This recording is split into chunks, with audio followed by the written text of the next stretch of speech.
So I can pick one of those? Yeah, they're all yours. Okay. Yep. We all good? Thanks for joining us. Who would like to kick us off? Anton? Sure. First off, Sarina, just what was your reaction to tonight's game and result? Good results, 3 goals, keeping the nil. Lots of players on the pitch, so we used all the substitutes we could use. You can tell the depth of our team because I could even bring in other players that would have an impact on the game too, so that's good. I think the first half we played well, but we created pretty much chances, didn't score. But we needed some more depth in the game too, so more runs behind. I think we did that a little better the second half. You asked for ruthlessness. Was that ruthless enough tonight? Well, I think when you win 3-0, it's enough. I think when you go into the Euros, we need a little more ruthlessness. I just want to ask about Frank Kirby. How long do you think it will be, or how many matches or minutes will it take for her to be fully match sharp? Yeah, we don't know. We're really happy that she's with us and she's going really well. She started training with Chelsea at the end of the season, and we take it day by day now. We make a plan, and then we see how she comes off training every day, how she recovers, and so far it has gone really well. So she's really happy, we're really happy, and we don't say you have to be there and there at this stage. We just say, okay, we're here now, what we're going to do tomorrow, and we have a plan in place, but we take it day by day and then adjust where needed. But we haven't had to be, we didn't have to adjust yet. Fine, just a personal question if you don't mind. Obviously the players wore a black armband today for you after your family bereavement. Yeah. What does that mean to you? Yeah, well, it's they have supported me so much, and they wanted to. The captains came to me to ask me if they could wear this. So it shows that there's such good human beings and the togetherness of this team that we support each other. So I thought it was just a real great gesture, and I think my sister's proud of them. Of us. Thanks, Anton. We'll go to Emma at the BBC, please. Yeah, hi Sarina. Congratulations on the result and lovely words there. Yeah, I just wondered whether, obviously when we spoke to you earlier in the week, you said that perhaps finding your first starting 11 was something that you would be looking to work on. I think a lot of this team tonight was probably one that, certainly us in the media might have expected. Does that kind of mean that you're perhaps a little bit closer to knowing your starting 11 already, just even after tonight's game? Yeah, well, the competition in this team, I said that yesterday too, the competition in the team is really high, and we have opportunities for many players. Now we're just also looking for connections and different, we can use different qualities in different positions. So, we're getting a little closer, but it's not all set. We have still two matches to go. So I'll see what happens. Things can change really quick too. That's what we know too in top sport. Yeah, and obviously Georgia Stanway playing in that midfield role with Leah and Kira, who we've obviously seen together now a few times. How did you think those connections were, particularly just with those kind of three in Yeah. the first half in particular? Yeah, we have to get used to each other a little bit. So we've tried before, but not very much. And yes, it's a little different, and you could tell sometimes what we have to, get used to this and change to this situation and this shape, and then change a little bit. So we need a little more time for this. Thanks, Emma. Go to Molly at the Times. Hi Sarina. Does it feel like there's a real belief in a momentum in the squad at the moment? Because even in that first half when the chances weren't going in, nobody kind of let their head drop or anything like that. Does that put you in a good place ahead of the tournament if you're in that same position again, to have that confidence to kind of keep going and that the goal will come?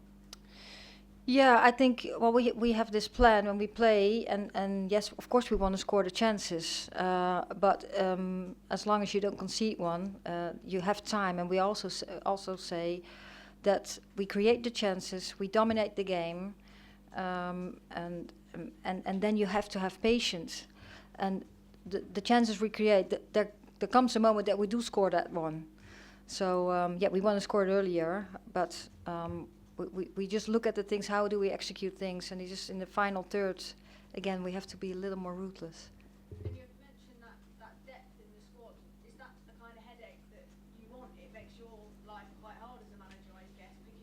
Yeah. you actually bring on? Yeah, yeah. So I think we have a squad of 23, and you could actually bring in all the players. So yes, I hope I don't get a headache, but in this case, I want to get lots of headaches. Yeah. Thanks, Molly. We'll go to Sophie at goals on the ball. Hi, Sarina. Congratulations tonight. Thank you. I was just going to build on Emma's question about the midfield because they seem to play different roles in the transition. So whether Leah sat back a bit or Georgia went forward or vice versa. So is that what you mean when you're talking about those connections? Yeah. Knowing when to go and come back? Yeah, and that needs, that's nice about teamwork. That when someone takes action, another player needs to take another action or another movement. And when you haven't done that so much yet, then sometimes it needs a little more time. Sure. And you talk a lot about the connections of your players and the relationships that they build on the field. When the subs came on, do you feel they made those connections immediately? Yeah, I think so. I think that, what you see a lot when you sub lots of players, that it's a little more chaotic, and that was not the case in this game. So, and I think that's pretty good because they were ready to go. They knew what they had to do, and they could just execute it. So I thought that was really good. Thanks, Sophie. Go to Simon at the evening stand. Sarina, on that ruthlessness thing, is that something that you develop mentally, or is it a technique thing, and how do you go about changing it? Well, you want to make it better, so you train. Then we talk about it. We watch video clips and say what could we do. The final third is the hardest part too. So you just talk about the execution of football actions and how you get connected and how you could solve problems there. I don't think it's a mental thing. I think it's execution thing. And just on Jess Carter, how close was she tonight, and what's the sort of situation with her fitness? Yeah, she was. She came out of the season, she was a little more tired, so we built her up a little slower than all the other players, because we want her to get ready for the Euros. I think she will be ready to play next week. Thanks, Simon. We'll go to Ian at the Daily Mail. Thanks, Sarina. What do you think has been the main tactical change you've made from the England team that you inherited? From last year to now? Yeah, from when you took over, what's the main change you've had to introduce? Well, that's a hard question because I wasn't there before September 1st. Yeah, so that's hard.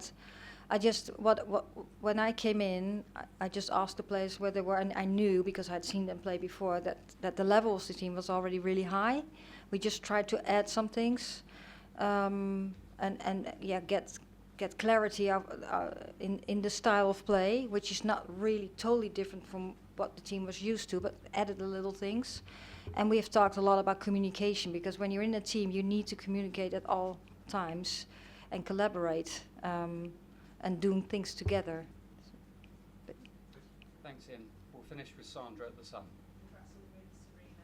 Thank Just wanted to ask you a couple of questions. In terms of Chloe Kelly, how do you feel about the progress she's made since she's come back into camp, and what you've seen of her, and what are your thoughts just in terms of that journey she's been on? Yeah, I think she adapted really quick. She's enjoying it. She hadn't been with the team before, so we had to share some information, what we did and what we expect from her. And I think she's doing well. And it was good that at Man City she already started to play, of course, which is good. She built up playing minutes there, and then from the start here, we build her up. We continue building her up too, and she's doing well.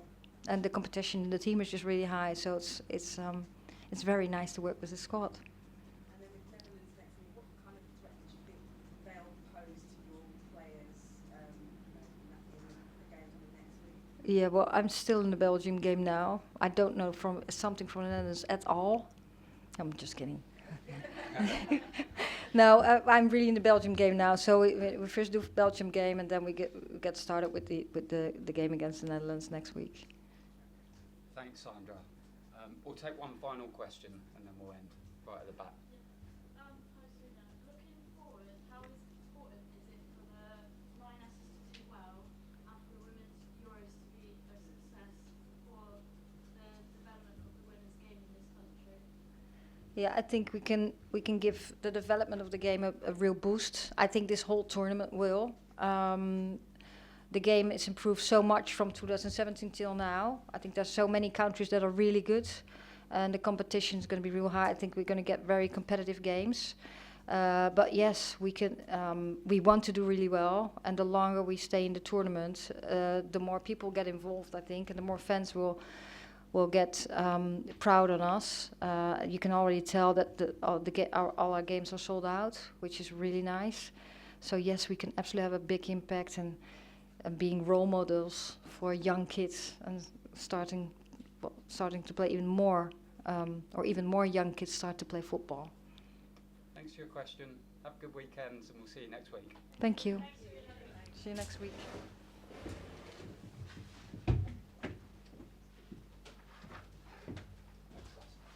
Any final Yeah, I was thinking, which one, but